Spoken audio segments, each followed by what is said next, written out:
Arch Oboler's Lights Out, Everybody.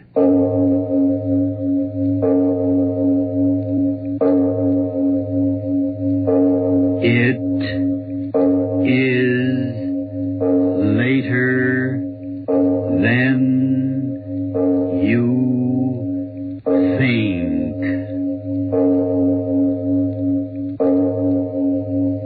This is Arch Oboler bringing you another in our series of stories of the unusual.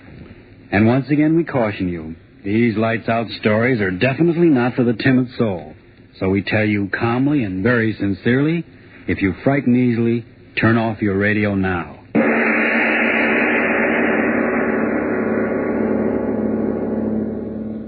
The voice you are about to hear is that of the thoughts of one Darrell Hall, accused murderer. He sits in a courtroom awaiting the return of a jury which is to decide whether he is to live or die. And as he waits, the thoughts in his mind seethe and swirl, seethe and guilty, not guilty, guilty, not guilty. Oh, why don't I stop thinking those words? Words those jurymen are saying. He's guilty. He's not guilty. He's guilty. Not guilty. No, guilty. No, I've not got to guilty. stop thinking of what's going on in that room. The jurymen, I've got to stop thinking of them. I've got to keep my head clear. I've got to figure things out. When did all this start? Yes, I remember. That night Wayne and I were sitting in my room talking about dreams. I remember he said... Oh, come on, Darrell. Don't expect me to believe that one. I'm certainly telling you the truth. A fellow with your imagination wasting his time teaching biology to a bunch of co-ed nitwits? No, sir. You should be writing fiction. Well, I assure you, my dear Wayne, I've told you the truth. Here. Are you really serious? I am. You actually mean that in all your life you've never had a dream? Never. Not even when you were a child? To my knowledge, I've never had a dream in all my life. Well, how do you like that? I like it very well. I close my eyes, oblivion. And then I wake up. No nightmare hangovers, thank you. No, wait a minute, Darrell. Let me get this straight. You mean you've never even had a dream after, eating a Welsh rarebit at midnight or surrounding a dozen green apples or anything like that? Believe me, Wayne, I've never had a dream of any shape, form, or description in all my life. A dream to me is just a word, something that happens to other people, but never to me. But everyone was a dream. Well, just so happens that my subconscious doesn't work that way. I tell you again, I've never dreamt. Oh, what do you know about that? It's just unbelievable. I tell you, unbelievable. Yes, that's what he said. It was unbelievable. Unbelievable that I'd never dreamt. And then after a while, he went away and left me there. It was early evening, but I remember that somehow, strangely, I was very tired. I sat down in the easy chair. Oh, I was so tired. I closed my eyes. I slept. And then it happened. A strange murmuring in my head. Yes, that's how it started. A murmuring as if in warning. And then in the darkness around me, strange faces lifting and falling. White faces, faces without hope. Their eyes full of horror. Their white, bloodless lips pleading wordlessly in a way that made the heart in me cry out in pity. And suddenly I knew I was asleep and dreaming. Yes, dreaming for the first time in my life, and these faces I was seeing were things of a dream. And even as I knew that, the dream was gone. Blackness. And yet I knew that I was still asleep, and in me there was a terrible feeling of foreboding, of a horror to come in that dream. What? How? I didn't know, but I wanted to stop sleeping. I wanted to open my eyes quickly before... And then I saw her. In my dream, I tell you, I saw her moving slowly toward me out of the darkness that was my dream. At first, a white wraith-like thing, and then I saw it was a woman. Yes, the body of a woman, but the face...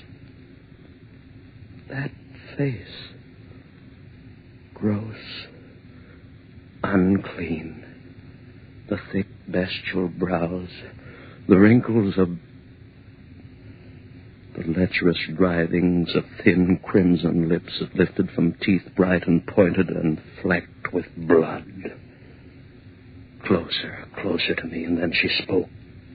One word. Kill. Yes, That's what she said, kill. And as she said it, she moved closer. Her hands went out in her eyes. And in my dream, I screamed.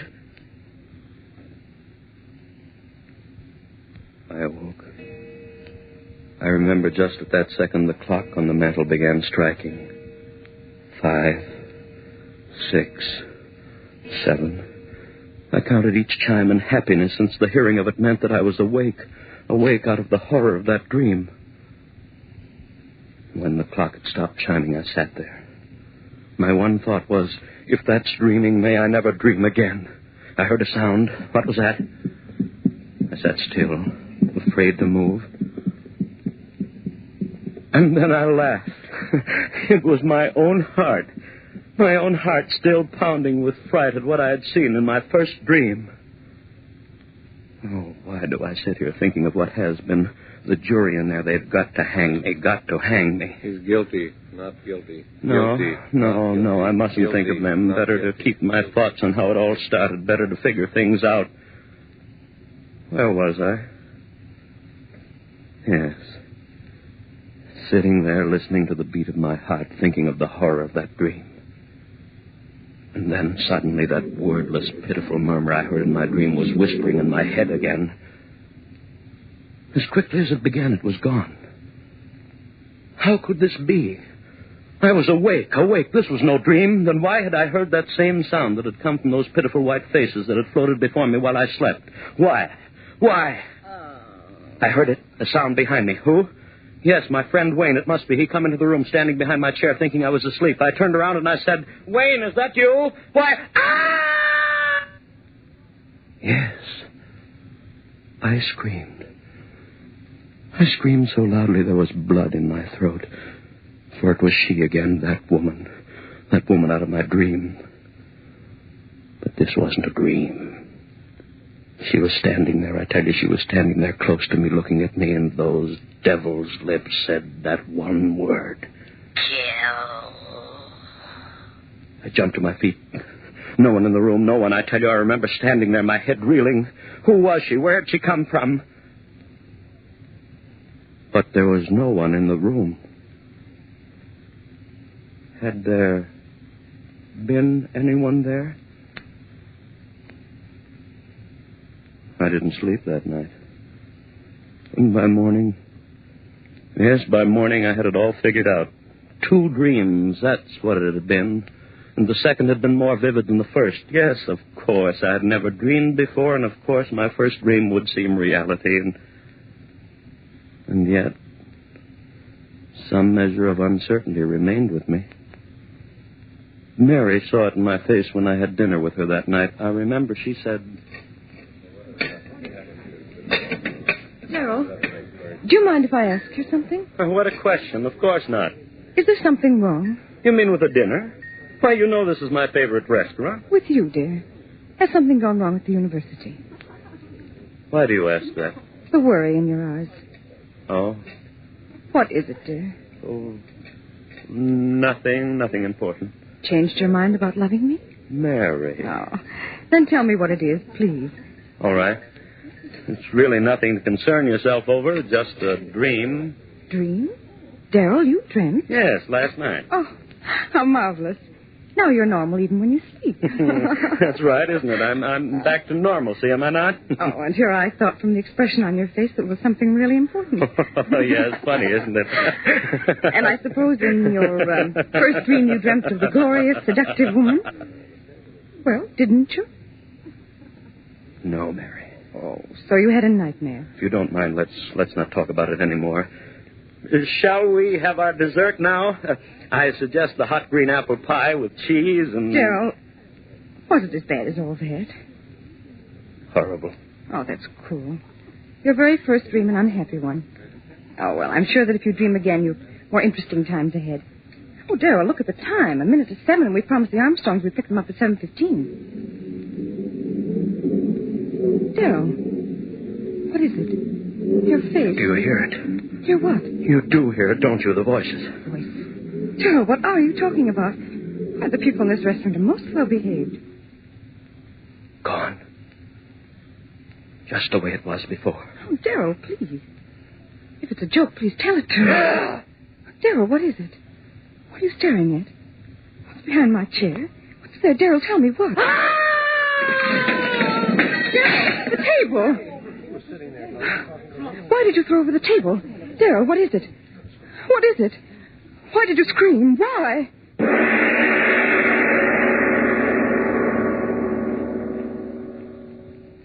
Yes, she wanted to know why I had done it.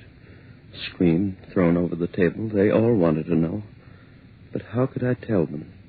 Tell them of her. Standing behind Mary's chair, that thing of degradation, and those lips saying, kill. I went home. Mary thought I was overworked. It's your nerves, darling. You've been working so hard.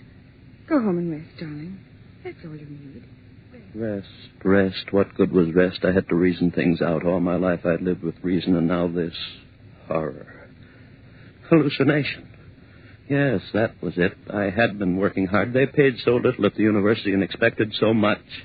And so I rested through the next day. It was quite dark when I awoke. The phone rang. It was Mary calling to find out how I felt. Are you sure you're all right, Daryl? Oh, yes, Mary. Yes, I'm fine, thank you. You sound all right. Your advice was good, dear. Rest apparently was just what I needed. Then go along back to bed. I'll talk to you tomorrow. All right, dearest, and thanks for calling. Goodbye, Daryl. Sleep well tonight. I hung up the receiver. And then the clock on the mantel behind me began striking. Always at 7. Yes, that was true. Both times at 7 o'clock was when that horror had happened, and then, with the last chime of the clock, I realized it was 7 again. 7. Would I see her again? I stood there back against the wall, waiting. So quiet. I could hear the clock ticking away the seconds. Would it happen again, this hallucination of mine? I waited. I heard no pitiful murmur of voices. Just quiet. The tick, tick, tick of the clock. So dark in the room, I could see the shadowy emptiness of a chair near the other wall. And then the chair was no longer empty. There was someone in it, and I said, "Who's there?" There was no answer, and I said, "Answer me, who's there?" No answer. A strange darkness in the room. Deeper and deeper, I could see nothing, and then 2 swirling pools of flame-red light, closer and closer. I stood there, I couldn't move. A rumbling began in my head. Fear, I tell you, fear tearing at my brain. Louder and louder, while those red circles of light came closer and closer. What was it? What was it? What? And then I knew. It was her eyes. Her eyes burning close into mine, into the brain of me, pounding one thought into me. Kill. Why did she say that? Why? Kill whom? Why should I kill? Why should I kill? If I had known then. The jury coming back, the verdict, what? No, not yet. Still out. They've got to find me guilty. I've got to hang if I live. But I mustn't think of that. I must think of what happened. What happened? Well, where was I? Yes, that woman, her eyes pounding that word into me, and then gone again. But this time as real as the breath in me. I knew it. I knew it. And with that realization, a coldness as of a wind blew around me and clutched at my heart. For if she was reality somehow, I knew I was lost. And so it began. Night after night at the stroke of 7, first that wailing dirge of those lost souls, and then her writhing lips. Kill.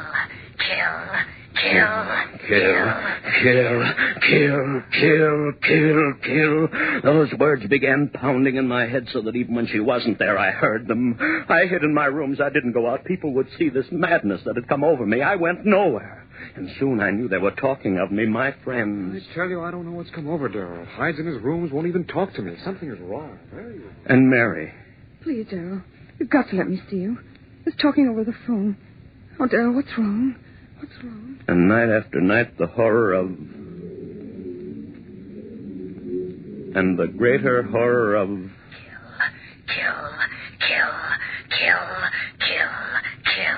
Mary pleaded with me. Darrell, if you love me, please let me see you. Talk to you. Come over to my house tonight. Please, Darrell. Perhaps I can help you. Please, darling. Please. I didn't want to go, but I went. That night, perhaps she could help. Yes, help me understand the madness of those wailing voices and drifting white faces. Understand the horror of that woman and that maddening word. Mary, so understanding, so gentle, she could help me. Clear my head of the madness. Oh, Darrell, you're here at last. Mary, help me. You will help me. Oh, Darrell, you're fit. Mary, Don't talk yet. Sit here. I'm sane, Mary. Believe me, I'm sane. Of course, dearest. Of course you are. It's that madness outside of me, those white, drifting faces moaning Rest, at me, darling. and that woman out of hell. Mm-hmm. Her eyes and her lips telling me to... The time? What time is it? Why 7. Darrell, what is it? I didn't know. I lost track. I've got to get out of here. Darrell, wait. Don't go. Don't. Too late. Darrell, what is it? You hear them, don't you, Mary? I'll call a doctor. Listen to them. Their voices are so loud tonight. Listen, Mary. Listen, Oh, Darrell, listen. don't. You hear them. There's You no one must here. hear them. What are they saying? Louder and louder, trying to tell me something. What are you saying out there? What are you telling me? Darrell, stop. They're gone. Face's voice is gone. Now she'll be here. Oh, Darrell, please. You're frightening me. You hear her, Mary? You hear her? No. No. Louder Darrell, and louder. please. I can't see her, but I hear her. Where is she? Thing out of hell. Go back, I tell you, back. Louder and louder. Make her stop, Mary. Make her stop pounding in my head. Stop it. Stop it. She never you. What do you want of me? Stop it. Stop. Stop it. I can't stand it anymore. Yes, go away and I'll kill. No. My neck. Don't kill me. Darrell. No. Kill.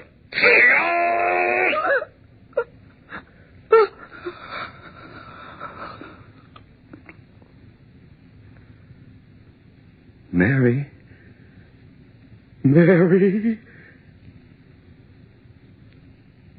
Yes, I had killed her. My sweet, gentle little Mary killed her with my own hands. I opened my hands. She fell to the floor. I went out into the street. People all around me, hurrying. I was in no hurry. What that woman had wanted, I had done. I had killed. I walked all night. It didn't matter where. And in the morning, I found myself on the campus of the school before the very building in which a class was waiting for my lecture. I went in. I walked up on the platform and looked down into their faces, and I said to them, "Ladies and gentlemen, my lecture for today will be on the subject of the indeterminate factor and the evolutionary..." I stopped, a murmur in the air, those voices again. But it was broad daylight. I had never heard those voices in daylight before. What did they want? What were they saying? There was a strangeness in their pitiful voices, yes, like a dirge. A dirge of tears and sorrow for someone, for me. Yes, for me. And then her voice.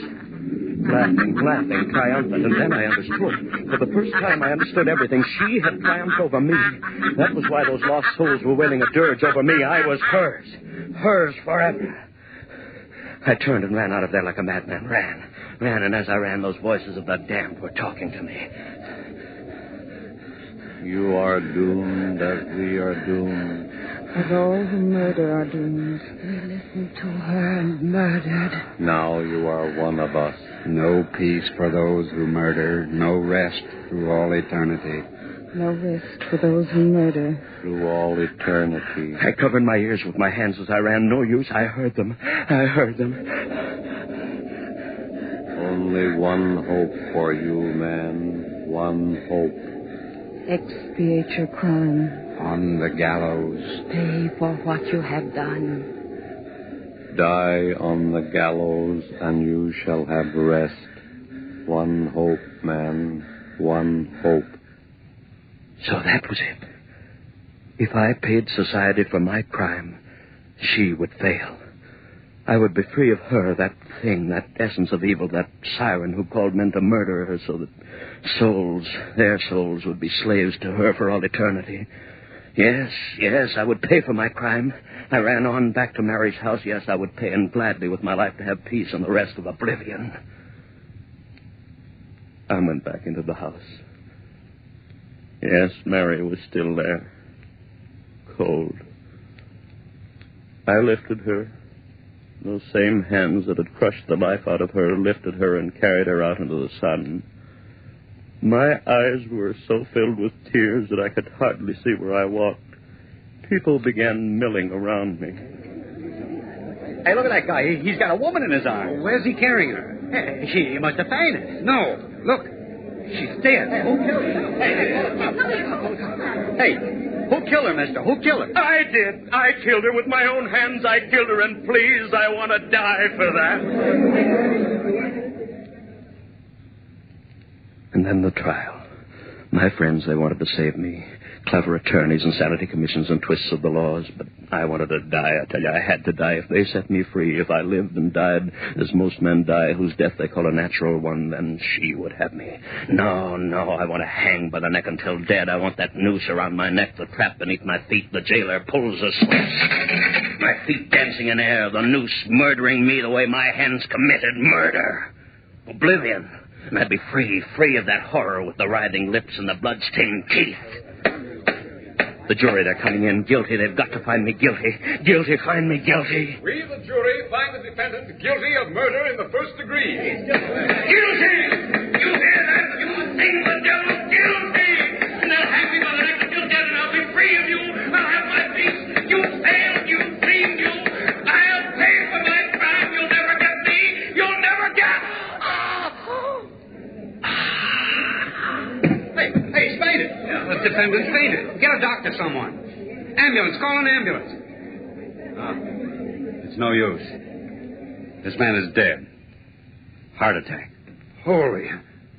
Would you take a look at his face? As if he was looking at the devil himself.